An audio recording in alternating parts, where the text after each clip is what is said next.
Too often, we confuse kindness with weakness. We're told to be nice, keep the peace, don't make waves. But let me ask you this: who benefits when we avoid confrontation? Who thrives when we tolerate bad behavior? The answer is clear: narcissists. Narcissists feed off your silence. They take your kindness as a green light, your forgiveness as permission, your patience as power handed over. And every time you let it slide, they grow bolder. But here's the truth: being kind doesn't mean being passive. It doesn't mean allowing manipulation, gaslighting, or emotional abuse. Real kindness has boundaries. Real compassion has a backbone. So what should we do instead? Stand your ground, speak up, be firm without being cruel, set limits without apology. It's not about fighting fire with fire, it's about refusing to be their fuel. You don't have to be aggressive. You don't have to become like them. But you do need to recognize that niceness without strength is just an invitation to be used. So next time someone tries to manipulate you with charm, entitlement, or guilt, pause, look them in the eye. And remember, protecting your peace is not selfish. It's wise, it's strong, and it's necessary. We grow up hearing that kindness is one of the most important values we can carry, and it is. Kindness builds trust. It opens doors, it creates connection.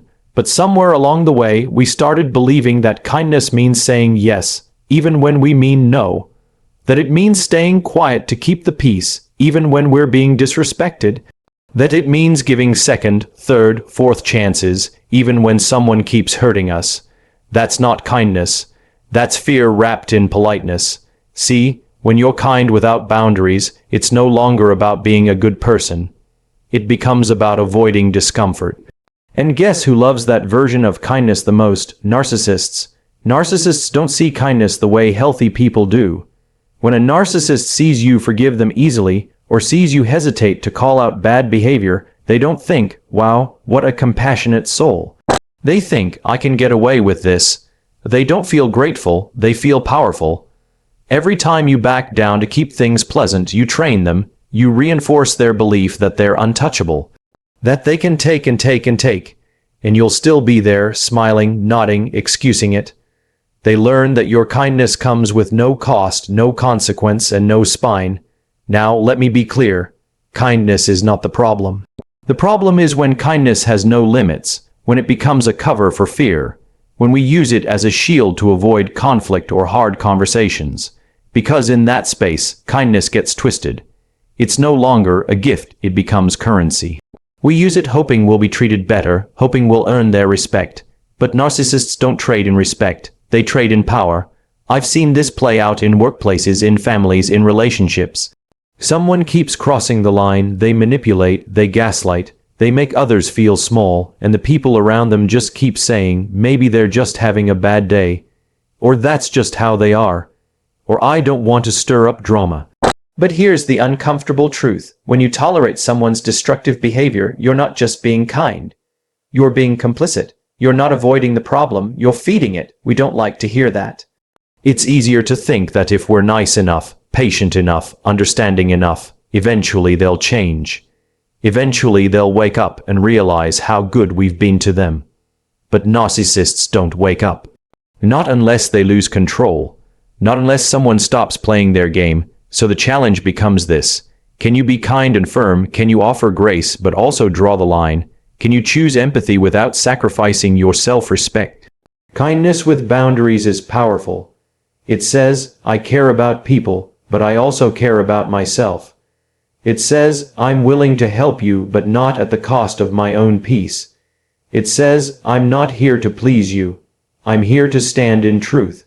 When you do that, when your kindness is rooted in strength, it becomes something narcissists can't use against you. It becomes something they can't manipulate or twist, because you're no longer looking for their approval. You're no longer afraid of their reaction. You're simply standing in who you are, and that's when the dynamic changes. That's when the narcissist loses their grip. Because without your guilt, without your silence, without your desperate attempts to keep the relationship intact, they have nothing to control. They don't get to define the rules anymore. You do. So the next time someone takes advantage of your good nature, don't ask yourself if you were nice enough. Ask yourself if you respected yourself enough. Ask yourself if your kindness came from strength or from fear. Because kindness without boundaries isn't kindness, it's surrender, and the people who drain you don't need more of your kindness, they need to meet your courage. One of the greatest myths we carry is that silence equals strength. That staying quiet somehow makes us the bigger person, that by letting things slide, we maintain harmony. But let me ask you, what kind of harmony is built on the sacrifice of your dignity? See, the problem is, narcissists don't interpret your silence the way you hope they will. You think that by not reacting, you're keeping the peace. You think that by forgiving quickly, you're showing maturity. But what they hear is, I can do it again. They don't feel remorse, they feel emboldened. Because to a narcissist, silence isn't a pause for reflection. It's a signal. It tells them you won't stand up for yourself. It tells them you value this relationship more than your own self-respect. It tells them everything they need to know to keep manipulating you. And forgiveness, that's just confirmation. It says, not only can you hurt me, but I'll also help you forget it ever happened. Not because forgiveness is wrong, but because narcissists treat it like a reset button with no consequences. We've been conditioned to think that forgiving and forgetting is the mark of a good person. But there's a difference between forgiveness and enabling. Forgiveness is personal. It's something you do to release resentment. But that doesn't mean you invite the person back in the same way. That doesn't mean you pretend nothing happened. That doesn't mean they get a free pass. What narcissists count on is your discomfort with conflict. They know you'd rather avoid the awkward conversation. They know you'd rather maintain the illusion of peace than risk confrontation. And so they push and push and push until you start questioning your own reactions. Until you wonder if maybe you're overreacting, until you start making excuses for them, and once that happens, the game is theirs. What we don't often realize is that narcissists are not just fueled by attention, they're fueled by control. And control doesn't always come through force. Sometimes it comes through charm or guilt or playing the victim. But no matter what form it takes, the goal is the same: to dominate the emotional space so that your needs, your boundaries, your voice fade into the background. So when you stay silent to keep the peace, you're not neutral. You're surrendering. When you forgive without addressing the damage, you're not healing, you're hiding. And when you allow patterns to repeat without consequence, you're not showing grace, you're giving permission. Now, that doesn't mean you need to explode or seek revenge or match their behavior. That's not the point. The point is to stop thinking that silence is noble when it costs you your self-worth. The point is to understand that forgiveness without accountability is just fuel for the next round of abuse. You want to forgive someone, beautiful, forgive them, but don't ignore the lesson, don't ignore the pattern. And for the love of your own peace, don't pretend it didn't matter. Silence is only powerful when it comes from strength, when it's a conscious choice, not a coping mechanism, when it's used to set boundaries, not avoid them, when it's paired with action that protects your well-being. So what do you do instead? You speak the truth, calmly, clearly, firmly. You call out patterns not to shame, but to stop the cycle. You show up for yourself even when it's uncomfortable. Because the truth is, if your voice shakes, that's okay. If you stumble through your words, that's okay too. What matters is that you use it. Because once you start using your voice, they lose their grip. Once you show them that silence is no longer a gift, they lose control. And that is when things begin to shift. Not when you wait for them to change. Not when you hope they'll realize their impact. But when you decide that your peace is no longer up for negotiation.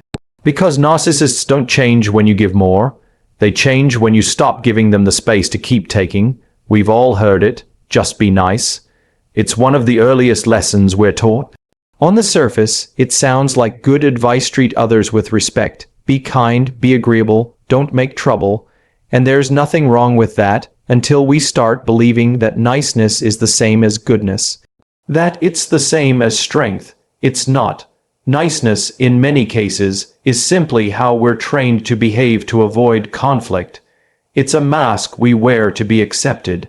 And when we overuse it, when we prioritize it above truth, above boundaries, above courage, it starts to look a lot more like weakness than character. You've seen it.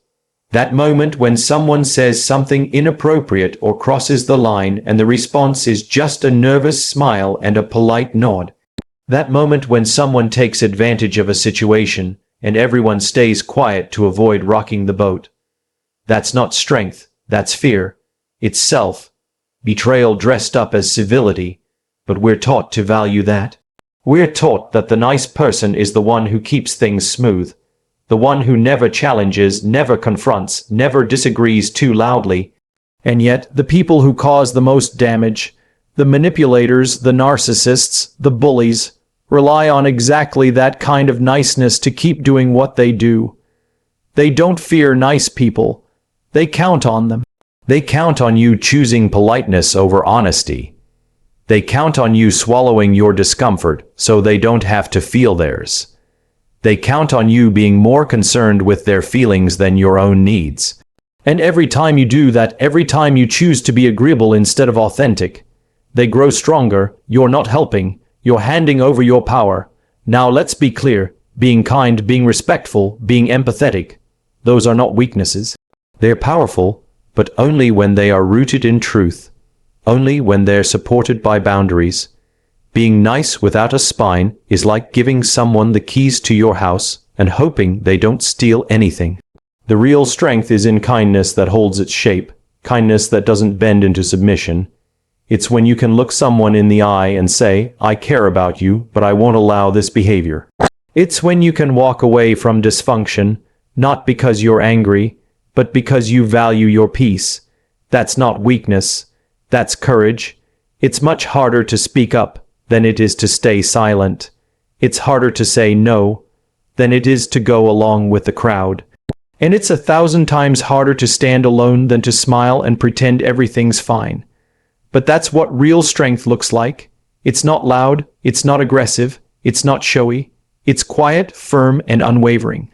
See, when you're truly strong, you don't need to prove it. You don't need to dominate or win every argument. You just know where you stand, and you're not afraid to lose someone if it means not losing yourself. That's the kind of strength narcissists can't control. They don't know what to do with someone who won't be guilted, manipulated, or flattered into submission. They don't know how to handle someone who says, I'm not angry, but I'm done. Because that kind of calm, quiet clarity, it strips them of their power. So if you've ever been told you're too nice, maybe the question isn't whether you're nice. It's whether you've traded your voice for comfort. Maybe what you need isn't less kindness, but more courage underneath it. Because when you finally stop trying to be the nice person in every room and instead start being the true person, the honest one, the grounded one, the one who's willing to be misunderstood, you stop attracting people who want to use your kindness. And you start building a life with people who respect it. That's what strength looks like, not in how loud you speak, but in how deeply you stand. Somewhere along the way, we started believing that setting limits makes us cold. That saying no makes us unkind. That walking away from someone's dysfunction means we've given up on them. But what if the most compassionate thing you can do for yourself and for them is to draw a clear line? You can be kind and you can set boundaries. These two things are not opposites. They are partners. One without the other doesn't work. Kindness without boundaries leads to resentment. It leads to burnout. It leads to waking up one day realizing you've spent more time trying to manage other people's emotions than honoring your own needs. But boundaries without kindness, that just becomes defensiveness. A wall, a shield to keep the world out. What we need is both. The strength to protect ourselves and the heart to care for others at the same time. It's entirely possible to say, I love you, but this behavior isn't okay. It's possible to say, I want this relationship to work, but not like this.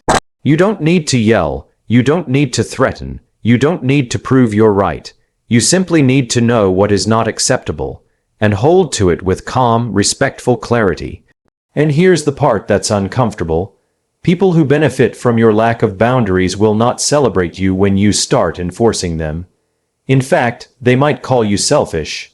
They might call you distant, cold, rude, but that's only because your boundaries disrupt the comfort of their control. Don't confuse their discomfort with your wrongdoing.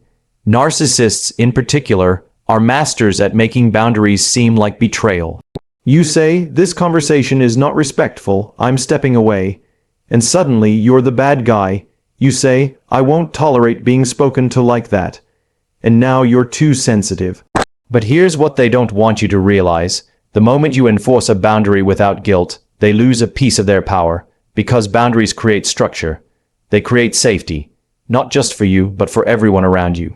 They say, "This is where I end and you begin." They say, "This is how I expect to be treated if you want to be in my life." And that's not rude, that's not harsh, that's integrity. People often think that to be kind, you have to be endlessly available. That you have to tolerate disrespect in the name of empathy. That you have to keep giving even when you're running on empty. But true kindness doesn't ask you to deplete yourself. It doesn't ask you to shrink so someone else can feel big. True kindness is rooted in truth, and truth is not afraid of limits.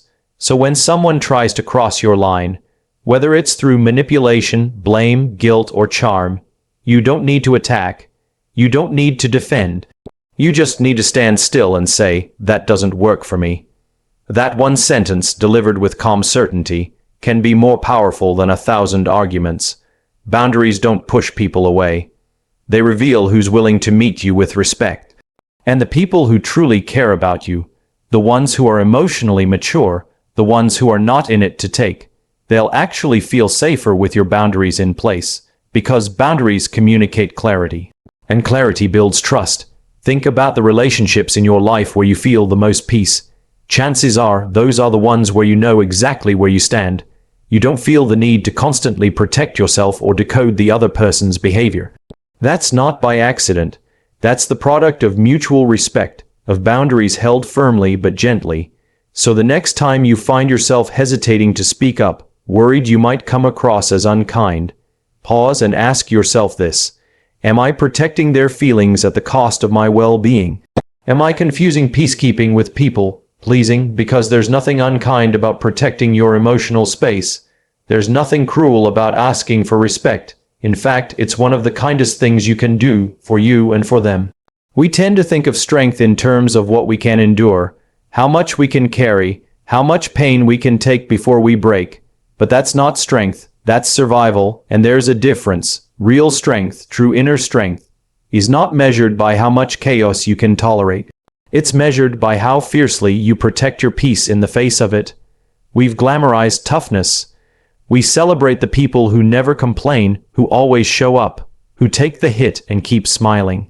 But what we forget is that some of the strongest people are the ones who say, "This isn't good for me and I'm stepping away," not because they're weak, but because they've learned that peace is not something you find out in the world.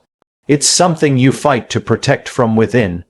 And when you're around narcissists, manipulators, people who feed off drama or control, your peace becomes the first thing they try to take. Because peace makes you powerful. Peace gives you clarity, and when you're clear, you're no longer easy to manipulate. You stop reacting. You stop explaining yourself. You stop giving energy to things that drain you. That's terrifying to people who rely on chaos to keep control. You ever notice how some people only feel alive when things are stirred up? When there's tension in the room, when someone's always on the defensive? That's not just coincidence. That's the environment they thrive in. Because as long as you're reacting, you're distracted. And as long as you're distracted, you're not grounded. You're not connected to your peace. But when you stop engaging, when you stay calm while someone else escalates, when you choose silence over proving a point, when you walk away without slamming the door, they feel it. They feel that shift in energy. And it disarms them, because narcissists want your peace, not to have it, but to destroy it. They want to pull you into their storm so you forget that calm is even an option. Protecting your peace doesn't mean you're emotionless. It doesn't mean you don't care. It means you've decided that some battles aren't worth your presence, that some conversations don't deserve your explanation, that your time, your mental clarity, your emotional well-being, they're not available to people who have proven they won't honor them. And this is where the real challenge comes in, because protecting your peace will often be misinterpreted by people who benefited from your chaos. They'll say you've changed, that you've become cold, detached, selfish, but what they're really saying is, I can no longer access you the way I used to. That's not your problem, that's the cost of growth. The more you learn to value your peace, the more you realize how expensive it is to hand it over to people who don't value you. And once you've felt the weightlessness that comes with emotional boundaries, the quiet in your mind, the softness in your days, you stop craving the noise that once felt normal. You start making decisions based on what nurtures your inner world, not just what makes other people comfortable. You stop saying yes out of guilt and start saying no out of wisdom. And you begin to see that the strongest people are not the ones who show up for every fight. They're the ones who know which ones to walk away from completely. This kind of strength doesn't make headlines. It's not loud, it's not flashy. It's not celebrated on social media. But it shows up in the quiet moments. In the way you speak to yourself, in the way you choose peace over performance, in the way you refuse to abandon yourself just to keep the peace with someone else. And here's the thing, the more you protect your peace, the more others will learn how to treat you. Because you're setting a tone, you're saying this is what it looks like to respect yourself. And the right people, the healthy people, will meet you there. They won't drain your energy. They'll protect it with you. So if you want to measure your strength, don't look at how many storms you've endured. Look at how many you've learned to walk away from. Look at how well you've learned to guard the stillness inside you, no matter what's happening outside. That's the kind of strength no one can take from you. There's a moment in life, a turning point, that happens quietly. It doesn't come with fanfare or some dramatic revelation. It happens the moment you stop chasing approval and start demanding respect. And not in an aggressive way, not in a loud, confrontational way, but in a grounded, calm, and clear way, when you simply decide, I no longer need to be liked to feel worthy. We grow up learning to seek approval. We're praised when we please others. We're rewarded when we follow the rules, make everyone comfortable, say the right thing, do the right thing, make others proud. And the longer we stay in that cycle, the more we confuse approval with connection. But they're not the same. Approval is conditional, it's performance-based, it's fragile. It's something you earn by keeping people happy, by playing a role that makes others comfortable, even if it costs you pieces of yourself. Respect, on the other hand, is rooted in authenticity. It's what people feel when they witness you standing in your truth, even when it's inconvenient. And here's the paradox. When you live for approval, you often lose respect. Because people sense when you're not being real, they may applaud you, they may smile, they may say all the right things, but deep down they know when you're bending, they know when you're afraid to speak up.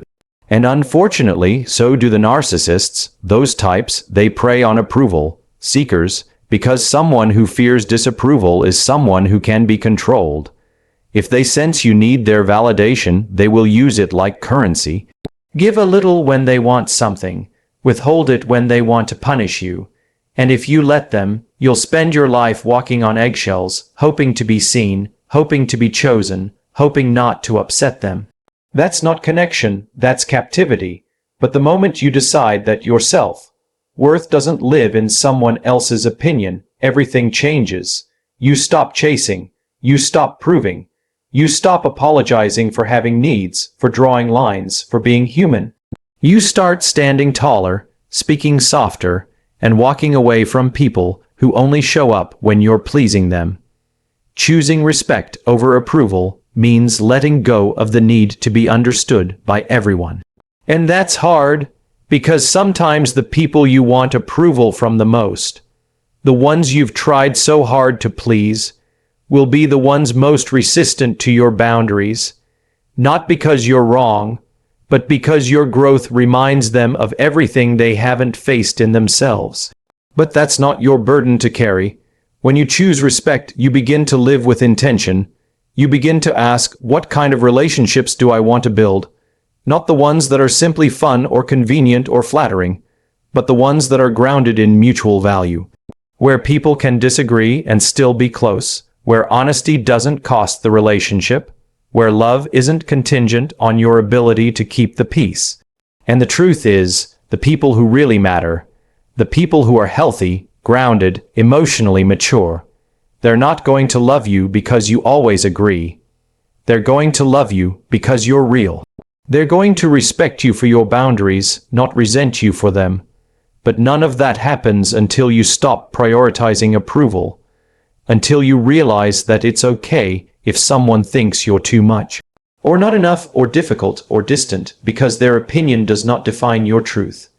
You define your truth by how you show up when no one's clapping, when no one's nodding in agreement, when all you have is your own reflection and the question, did I stay honest with myself today?